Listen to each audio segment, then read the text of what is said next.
স্বাগত আজকের জেডএসআরএম নির্বাচনের পথে আয়োজনে। দর্শক, আগামী ত্রয়োদশ জাতীয় সংসদ নির্বাচনকে কেন্দ্র করে সংশ্লিষ্ট সব ধরনের সংবাদ জানাতে প্রতিদিন ঠিক এই সময় নিউজ 24 এর আপনাদের সাথে হাজির হয়ে যায় আমি নাফিসা হক।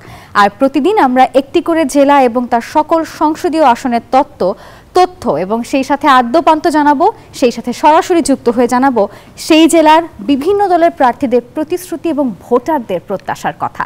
অনুষ্ঠানের এই পর্বে আজকে আমরা জানবো আসন্ন ত্রয়োদশ জাতীয় সংসদ নির্বাচনকে কেন্দ্র করে শেরপুর জেলার নির্বাচনের সংবাদ। এবং শুধু আমি না, আমাদের সকলের সঙ্গে যুক্ত হবেন আমাদের সেই জেলার প্রতিনিধি জোবাইদুল ইসলাম। আমরা একটু পরিচিত হয়ে নিব আমাদের প্রতিনিধির সঙ্গে।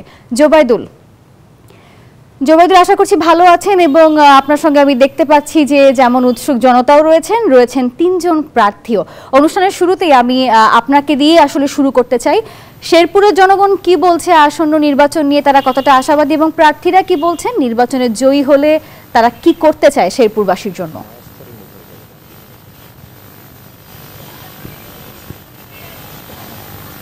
ধন্যবাদ নাফিসা। নিউজ 24 এর জেডএসআরএম নির্বাচনের যে পথে অনুষ্ঠান, সেই অনুষ্ঠানে সবাইকে স্বাগত জানাচ্ছি।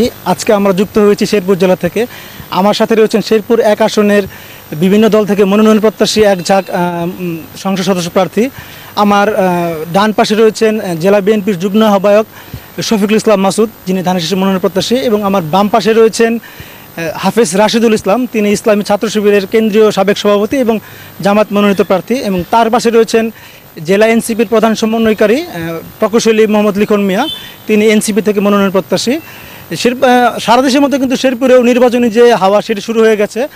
প্রার্থীরা কিন্তু গণসংযোগ সহ নানা ধরনের প্রচারণায় সময় পার করছেন। আমরা যদি একটু কথা বলি, আমার ডান পাশে রয়েছেন শফিকুল ইসলাম মাসুদ, তিনি ধানের শীষের মনোনয়ন প্রত্যাশী হয়েছেন। আমি একটু তার কাছে জানতে চাইবো যে আপনি এবার ধানের শীষের মনোনয়ন চাচ্ছেন, আপনি কতটুকু আশাবাদী মনোনয়ন পাওয়ার ব্যাপারে, এবং মনোনয়ন পেয়ে যদি জয়ী হন সেক্ষেত্রে শেরপুরের জনগণের উন্নয়নের জন্য আপনার কী কী পরিকল্পনা রয়েছে? বিসমিল্লাহির রহমানির রহিম। আমি প্রথমে ধন্যবাদ জানাই নিউজ 24-কে আজকের এই অনুষ্ঠান আয়োজন করার জন্যে। আমি শেরপুর জেলা বিএনপির পক্ষ থেকে এবং আমার ব্যক্তিগত তরফ থেকে আমি ধন্যবাদ জানাই। আমি আজকে এখানে সালাম জানাই আজকে এই অনুষ্ঠান যারা দেখছেন, এখানে যারা উপস্থিত হয়েছেন, আমার পাশে যারা রয়েছেন আমাদের জামাতি ইসলামিক এনসিপির এখানে নির্বাচনের যে ক্যান্ডিডেট রয়েছেন, তাদের প্রতি আমি সালাম জানাই। আমি শফিকুল ইসলাম মাসুদ, আমি বাংলাদেশ জাতীয়তাবাদী দল শেরপুর জেলা বিএনপির যুগ্ম আহ্বায়ক। আমি এর আগে ছাত্রদলের শেরপুর জেলা শাখার প্রেসিডেন্ট ছিলাম। আমি শেরপুর জেলা যুবদলের বর্তমানেও সভাপতি দায়িত্ব পালন করছি। আমি বিগত উপজেলা নির্বাচন করেছি 2019 সালে ধানের শীষ নিয়ে। আপনারা জানেন, আমরা একটি ফ্যাসিস্ট রিজম থেকে বেরিয়ে মাত্র গণতন্ত্রের পথে আমরা যাত্রা শুরু করতে যাচ্ছি। সেই লক্ষ্যে 2026 সালের যে আমাদের একটি জাতীয় সংসদ নির্বাচন ফেব্রুয়ারি মাসে অনুষ্ঠিত হওয়ার কথা রয়েছে। আমি বিশ্বাস করি আমার অতীত কর্মকাণ্ডকে বিবেচনা করে এবং শেরপুরের মানুষের যে আওয়াজ, সেই আওয়াজ বিবেচনা করে দল আমাকে মনোনয়ন দিবে। এবং আমি শতভাগ আশাবাদী, দল আমাকে যদি মনোনয়ন দেন, শেরপুরের মানুষ ধানের শীষের পক্ষেই তাদের মতামত ব্যক্ত করবেন। এবং ধানের শীষের পক্ষে আমি জয়ী হতে পারলে আমাদের এই শেরপুরের যে অবহেলিত শেরপুরের উন্নয়নের লক্ষ্যে আমাদের এখানে শিক্ষা, স্বাস্থ্য, কৃষি এবং পর্যটন এবং এখানে মানুষের শেরপুরের যে সমস্যাগুলি রয়েছে এগুলো নিয়ে আমরা কাজ করব সকলের সঙ্গে পরামর্শ করে। ইতিমধ্যে আমার দলের ভারপ্রাপ্ত চেয়ারম্যান মহোদয়ের যে ইচ্ছা রয়েছেন, তিনিও 31 দফার আলোকে আগামী একটি সুন্দর বাংলাদেশ বিনির্মাণে, যেখানে সাম্য এবং মানবিক বাংলাদেশ গড়ার লক্ষ্যে কাজ করে যাচ্ছেন। সেই লক্ষ্যে আমরা মানুষের দ্বারে যাচ্ছি এবং মানুষকে উদ্বুদ্ধ করার চেষ্টা করছি আমাদের সেই 31 দফার আলোকে। আমরা বিশ্বাস করি বাংলাদেশের মানুষ যদি তাদের সেই ভোটাধিকার ফিরিয়ে পায়, যে এই 17 বছর যেটা মানুষের ভোটাধিকার ছিল না, এই ফ্যাসিস্ট সরকার তাদের ভোটাধিকার কেড়ে নিয়েছিল, তাদের যে মৌলিক অধিকার কেড়ে নিয়েছিল তথা বাংলাদেশের মালিকানা কেড়ে নিয়েছিল, এদেশের মালিকানা যদি এদেশের জনগণ ফিরে পায়, আমি বিশ্বাস করি বাংলাদেশের জনগণ বাংলাদেশ জাতীয়তাবাদী দলের পক্ষে তাদের সমর্থন ব্যক্ত করবেন। এবং সেই লক্ষ্যে আমরা শেরপুরেও আমরা ধানের শীষের পক্ষে আমরা শেরপুরের জনগণ তাদের মতামত ব্যক্ত করবেন এবং জয়ী করবেন। আমরা শেরপুরের জয়ী হতে পারলে, আমাদের শেরপুরের মানুষের ভোটের অধিকার প্রতিষ্ঠা করতে পারলে, আমরা শেরপুরের সকল শ্রেণীর মানুষকে নিয়ে সকলের সঙ্গে পরামর্শ করে আমাদের এই অবহেলিত শেরপুরের উন্নয়ন করার লক্ষ্যে সকলের সঙ্গে মিলেমিশে আমরা এখানে কাজ করব। আমরা বিশেষ করে আমাদের এই অঞ্চলে মানুষের যে বিভিন্ন সমস্যাগুলি রয়েছে। ইতিমধ্যে আমাদের এখানে রেল লাইন নেই, আমাদের এখানে ইউনিভার্সিটি নেই, এখানে আমাদের একটি মেডিকেল কলেজ নেই। এই সমস্ত বিষয়গুলো আমরা করার জন্যে শেরপুরে সকল শ্রেণী মানুষকে সঙ্গে নিয়ে আমরা কাজ করে যাব, যেটা আমাদের দলেরও লক্ষ্য। এবং আমরা শেরপুর জেলা বিএনপি আমরা সকলে মিলে আমরা মোটামুটি এখানে সবাই একত্রিত অবস্থায় রয়েছি। আমাদের দল আমাদের যাকেই আমি এখানে মনোনয়ন প্রত্যাশা করছি, এখন আমাকে যদিও দল এখন পর্যন্ত আমাদের মনোনয়ন সেখানে ডিক্লেয়ার করে নাই, আমি বিশ্বাস করি সেখানে মনোনয়ন ঘোষণা হওয়ার পর সাথে সাথে আমরা সকলকে সঙ্গে নিয়ে একসঙ্গে আমাদের দলের যে ভিশন রয়েছে, আমাদের যে 31 দফার আলোকে আমাদের যে কার্যক্রম তারেক রহমান সাহেবের যে নির্দেশনা রয়েছে, সেই নির্দেশনার আলোকে আমরা শেরপুরকে নিয়ে কাজ করে যাব সকলকে সঙ্গে নিয়ে ইনশাল্লাহ। আমাদের আজকের এখানে আমরা আরেকটি কথা বলতে চাই, আপনারা সকলে জানেন এই 17টি বছর মানুষ ভোটের অধিকার থেকে বঞ্চিত ছিল, মানুষ গণতান্ত্রিক অধিকার থেকে বঞ্চিত ছিল। আমাদের শেরপুরের যে উন্নয়ন করার কথা ছিল, এখানে যারা আমাদের এর আগে যারা এই বিনা ভোটে যারা রাষ্ট্র ক্ষমতায় ছিলেন, বিশেষ করে আওয়ামী লীগের যারা ছিলেন, তারা বিভিন্ন উন্নয়নের প্রতিশ্রুতি দিলেও আসলে শেরপুরের আসলে প্রকৃত উন্নয়ন তারা না করে নিজেদের উন্নয়ন নিয়ে তারা ব্যস্ত ছিলেন। তারা নিজেদের উন্নয়ন করেছেন, মানুষকে এখানে অবহেলিত করে রেখে আমরা এই অবহেলিত শেরপুরকে সকলের সঙ্গে পরামর্শ করে আমরা উন্নয়ন করতে চাই। এখানে যারা উপস্থিত হয়েছেন সকলকে ধন্যবাদ জানিয়ে আমার কথা শেষ করছি। আসসালামু আলাইকুম। অসংখ্য ধন্যবাদ আপনাকে। আমরা শুনছিলাম একজন সংসদ সদস্য মনোনয়ন প্রত্যাশীর কথা, তিনি কিন্তু জানাচ্ছিলেন যে তার শেরপুরকে নিয়ে যে উন্নয়ন ভাবনা সেটি। তো এই পর্যায়ে আমরা ফিরছি স্টুডিওতে নাফিসার কাছে। নাফিসা। জোবাইদুল, ধন্যবাদ আপনাকে যুক্ত হওয়ার জন্য। দর্শক সহকর্মী জোবাইদুল যুক্ত হয়েছিলেন আমাদের সঙ্গে এবং তার সাথে কথা বলছিলেন বিএনপির একজন প্রার্থী। তিনি জানাচ্ছিলেন তিনি যদি নির্বাচনে জয়ী হন এবং জনতা যদি তাকে ভোট দিয়ে জয়যুক্ত করেন, তাহলে তিনি শেরপুরে বেশ কিছু বিষয় নিয়ে কাজ করবেন। তার মধ্যে একটি সেখানে উল্লেখযোগ্য, যেমন তিনি রেলওয়ে সেখানে স্থাপন করতে চান, শিক্ষাঙ্গনে উন্নয়ন করতে চান এবং আরও যে দিকে তার মনে হয় শেরপুর পিছিয়ে রয়েছে সবকিছু নিয়ে তিনি কাজ করতে চান। আমরা আবারও আমাদের সহকর্মী জুবাইদুল ইসলামের কাছে ফিরবো, তবে এ পর্যায়ে আমরা একটু শেরপুর সম্পর্কে জেনে নিই। যেমন আসন্ন ত্রয়োদশ জাতীয় সংসদ নির্বাচনকে ঘিরে শেরপুর জেলায় কিন্তু এখন ভোটের হাওয়া বিরাজ করছে এবং ভোটাররা বলছেন সৎ এবং যোগ্য ব্যক্তিকেই তারা এবারের নির্বাচনে বেছে নেবেন। আর এদিকে জেলার 3টি নির্বাচনের আসনে বিএনপি এবং জামাত সহ অন্যান্য দলের সম্ভাব্য প্রার্থীরা ভোটারদের মন জয় এখন মাঠ চষে বেড়াচ্ছেন। জামাতের একক প্রার্থী থাকলেও 3টি আসনেই কিন্তু বর্তমানে বিএনপির রয়েছে একাধিক মনোনয়ন প্রত্যাশী প্রার্থী। প্রার্থীর ব্যক্তিত্ব এবং অর্জনকে গুরুত্ব দিচ্ছেন ভোটাররা। দর্শক, এই বিষয়ে জোবাইদুল ইসলাম আমাদেরকে একটি প্রতিবেদন পাঠিয়েছেন, আমরা সেটি দেখে নেব। ভারতের মেঘালয় রাজ্য ঘেঁষা সীমান্তবর্তী জেলা শেরপুর। পাহাড়, নদী ও বনবেষ্টিত এ জেলায় পর্যটন সহ নানা ক্ষেত্রে অপার সম্ভাবনা থাকলেও সেটিকে কাজে লাগাতে পারেনি কোনো সরকারই। জেলার 5টি উপজেলা নিয়ে 3টি সংসদীয় আসন গঠিত। জেলার মোট আয়তন 1363 বর্গ কিলোমিটার। মোট ভোটার রয়েছেন 12,84,383 জন, যাদের মধ্যে পুরুষ ভোটার 6,35,209 জন, নারী ভোটার 6,49,156 জন এবং তৃতীয় লিঙ্গের ভোটার 18 জন। বিগত দিনগুলোতে শেরপুর জেলায় সরকারের নীতি নির্ধারণী পর্যায়ে অনেকে থাকলেও শেরপুর ছিল অবহেলিত। তাই আগামী জাতীয় সংসদ নির্বাচনে জনপ্রতিনিধি নির্ধারণে নানা হিসেব নিকেশ করছেন ভোটাররা। মেডিকেল কলেজ, বিশ্ববিদ্যালয় ও রেল লাইন স্থাপন শেরপুরবাসীর প্রাণের দাবি। শিক্ষা, স্বাস্থ্য ও যোগাযোগ সহ পর্যটন খাতে উন্নয়নে যারা কাজ করবে তাদেরকেই ভোট দেবেন সাধারণ মানুষ।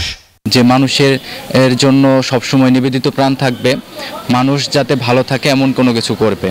শিক্ষা, এখানকার স্বাস্থ্য, পর্যটন, এই সমস্ত নিয়ে তাদেরকে কাজ করতে হবে।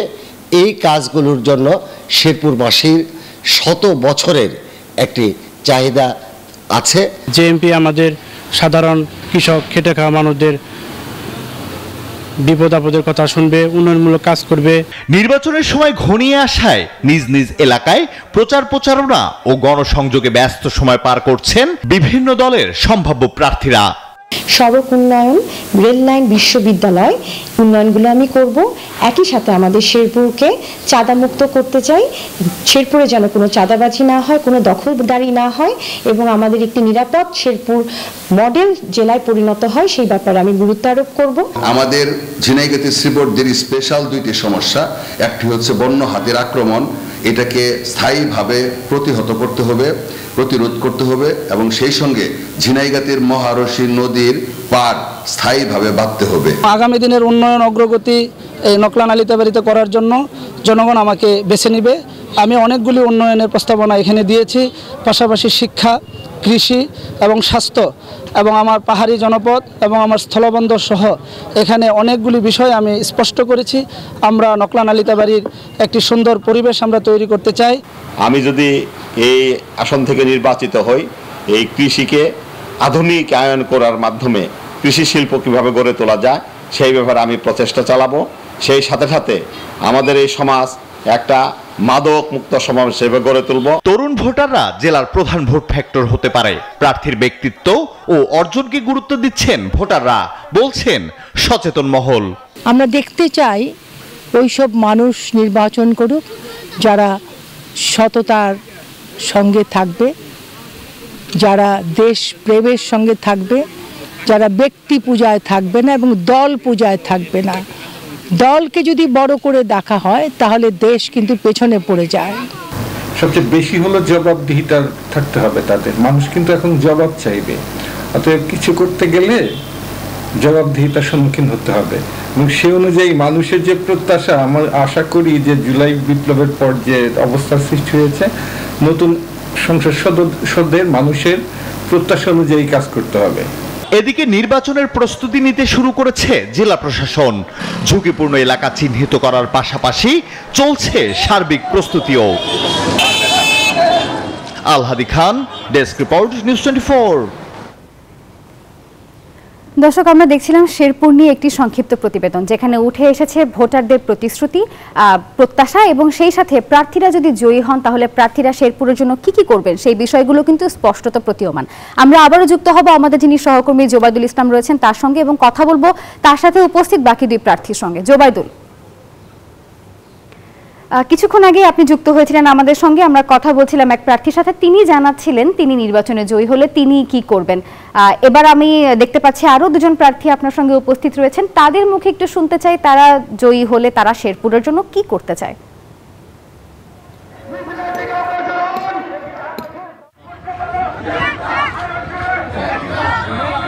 18 সালে নির্বাচন করেছিল, এই বছর ইনশাআল্লাহ করবে।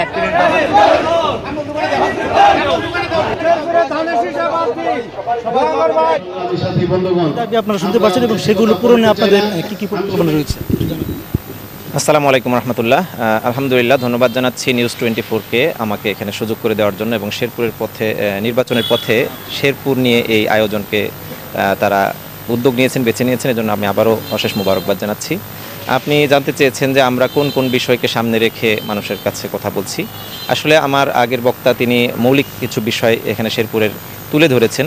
আমি বলবো যে এমন একটি জনপদে আমরা বসবাস করছি, শেরপুর, যেটাকে বাংলাদেশের মানুষ আসলে সেই অর্থে চেনেই না, এবং এই শেরপুরকে চেনানোর জন্য, শেরপুরকে একটু হাইলাইট করার জন্য এমন কোনো উদ্যোগও বিগত দিনে কখনো কেউ নেননি। অনেকেই দীর্ঘদিন যাবৎ জনপ্রতিনিধি ছিলেন।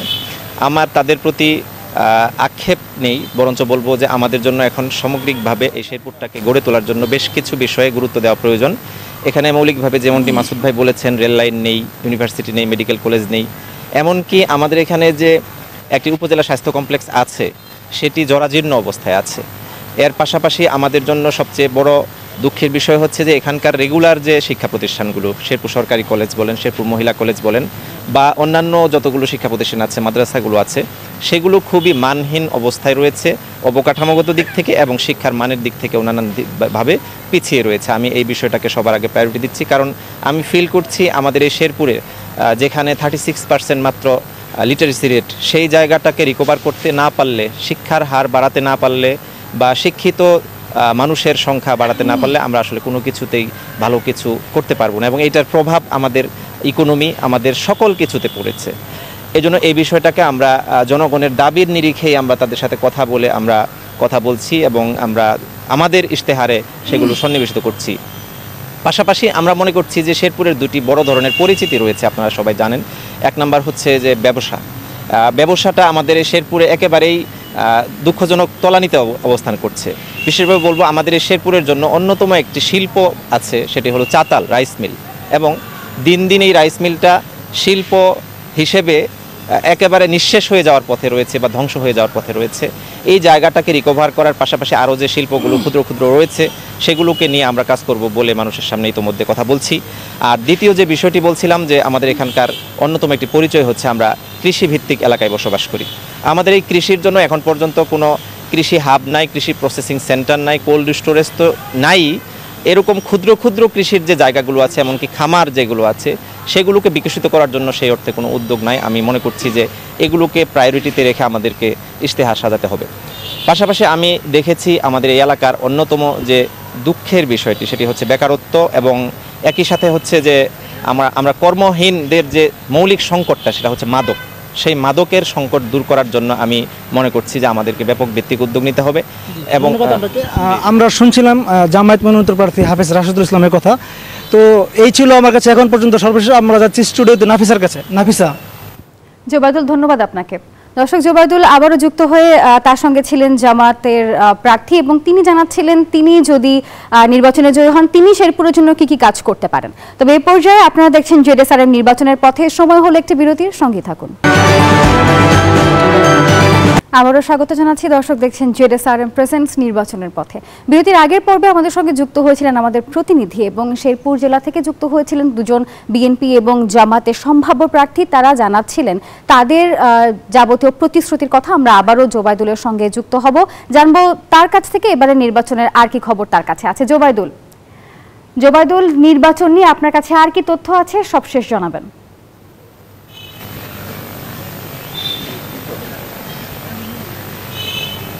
ধন্যবাদ নাফিসা। আমার সঙ্গে এখন রয়েছেন তারুণ্যের দল এনসিপির মনোনয়ন প্রত্যাশী ইঞ্জিনিয়ার মোহাম্মদ লিখন।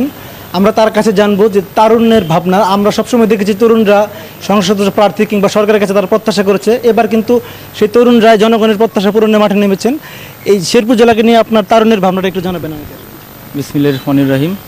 অসংখ্য ধন্যবাদ নিউজ 24-কে আমাকে সুযোগ করে দেওয়ার জন্য।